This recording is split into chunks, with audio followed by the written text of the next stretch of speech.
આપણે આજે જાણશું ઘેડિયા કાળિયા ઠાકરની જગ્યાનો ઇતિહાસ। અંબાજી તથા છટાજી બે ભાઈ હતા।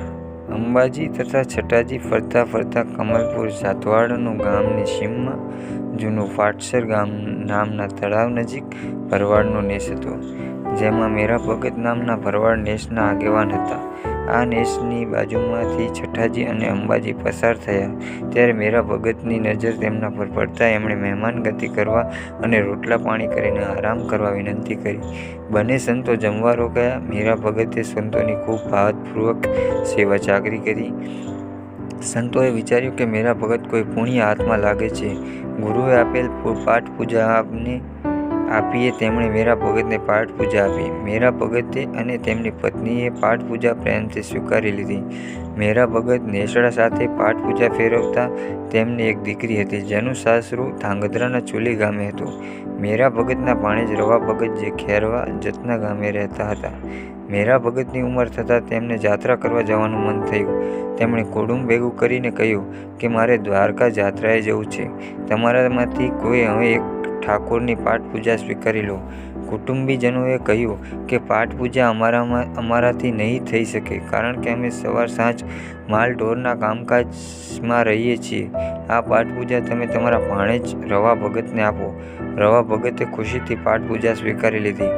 મેરા ભગત જાત્રા માટે રવાના થયા ત્યારે તેમની પત્નીએ કહ્યું કે આ દેહનો કોઈ ભરોસો નહીં, અને ના કરે નારાયણ અને તમને કંઈ થાય તો અમને કેવી રીતે ખબર પડશે કે તમારું દેહનું શું થયું? મેરા ભગતે કહ્યું કે કામલપુર ગામના તળાવની પાળ પરનું તાડનું ઝાડ જે દિવસે જમીનમાં સમાઈ જાય તો મેં સમાધિ લીધી, અને ઝાડ આડું પડી જાય તો મારો અગ્નિ સંસ્કાર થયો એમ માનજો। અને ભગત રજા લઈ રવાના થયા। મેરા ભગત ફરતા ફરતા પાંચાળ ભૂમિ આવ્યા। ત્યાં તેમણે માલધારીઓની યુવાન દીકરીઓ જોઈ। મેરા ભગતે સમાજ ભેગી કરી સમૂહ લગ્નનું આયોજન કરાવ્યું। મેરા ભગત ભજન કરતા ત્યાં લોકો આવ્યા અને કહ્યું કે તમારી પાછળ જે ઝાડનું થડ છે તેને લગ્નના બળતણ માટે કાપીને લઈ જવું છે। ભગતે કહ્યું આ ઝાડ લીલું છે, કાલે લઈ જજો। લોકો બીજે દિવસે આવ્યા ત્યારે ભગતે કહ્યું આ ઝાડ લીલું છે, પણ લોકોએ કહ્યું આ ઝાડ સૂકું છે। ભગતે કહ્યું કે તો લઈ જાઓ, પણ ઝાડ પરથી મારો કમળો આપતા જાઓ। જ્યારે લોકોએ કામળો લીધો ત્યારે નીચે નવી અંકુરેલી કૂંપણો જોઈ તેથી જે ઝાડને છોડી જતા રહ્યા। તે ઝાડ નીચે ભગતે સમાધિ લીધી। તે સાંજે ભગતના પત્નીએ રવા ભગતને કહ્યું પેલા તળાવના કિનારે ઉભેલા તાડના ઝાડનું શું થયું? રવા ભગતે કહ્યું કે હું રોજ તળાવે જતો, પણ આજ તે ઝાડ મારી નજરે ન આવ્યું। ત્યારે મેરા ભગતની પત્ની તેજલમાએ કુટુંબને ભેગું કરી કહ્યું કે ભગતે સમાધિ લીધી છે, હવે મારે પણ સમાધિ લેવી છે, તળાવ કિનારે સમાધિ ગળાવો। ભગતના દીકરી સાસરે હતા। દીકરી સ્વપ્નમાં મેરા ભગતે કહ્યું કે મેં સમાધિ લીધી છે, તારી માં સમાધિ લે છે, જા એને તું મળી આવ। દીકરી વાલમાએ આ વાત ઘરના લોકોને કહી, પણ કોઈ એમની વાત માની નહીં, અને એ ઉપરાંત તેમને ઘરમાં પૂરી દીધા।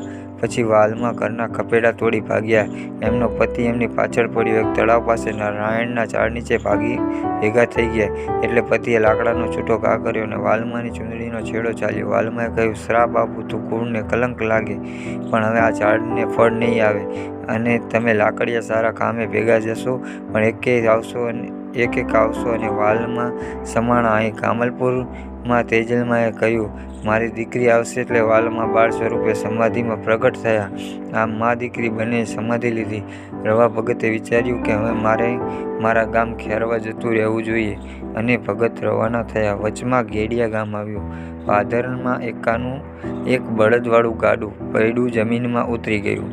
ભગત ઉતરી પૈડું કાઢવા મહેનત કરવા લાગ્યા। આ બધું જજ દરબારોનો ડાયરો જોઈ રહ્યો હતો। જજ દરબારો ભગત પાસે આવીને બોલ્યા કે શું થયું ભગત? ભગતે કહ્યું પૈડું ફસાઈ ગયું છે। એક જજ બોલ્યા કે લાગે છે ઠાકોરજીને ઘેડિયામાં રહેવું છે। ભગત બોલ્યા કે મારું એક પણ ઘર અહીં નથી। જજોએ કહ્યું તમારા બળદને છોડી મૂકો। જો ઠાકોરજી ઘેડિયામાં રહેવાની ઈચ્છા હશે તો હાલ તમારા એકાનું મોઢું જે આથમણી દિશામાં છે તે પૈડું બહાર નીકળતા જ ઉગમણી દિશા બાજુ ફરી જાય તો ઠાકોરજીને અહીં રહેવું છે એમ માનું। ભગતે બળદ છોડ્યો, પૈડું નીકળી એકાનું મોઢું ઉગમણી બાજુનું થઈ ગયું। ઠાકોરજીને ઘેડિયામાં રહેવું છે નક્કી થયું। ભગતે કહ્યું મારે ક્યાંય જમીન છે, જત દરબારમાંથી ડુલાણી શાકના જત દરબારોએ મંદિર બનાવી ઠાકોરજીની સ્થાપના કરવા જમીન આપી અને રવા ભગતને રહેવા મકાન આપ્યું. આમ કાળિયાનાથ ગેડિયા મારું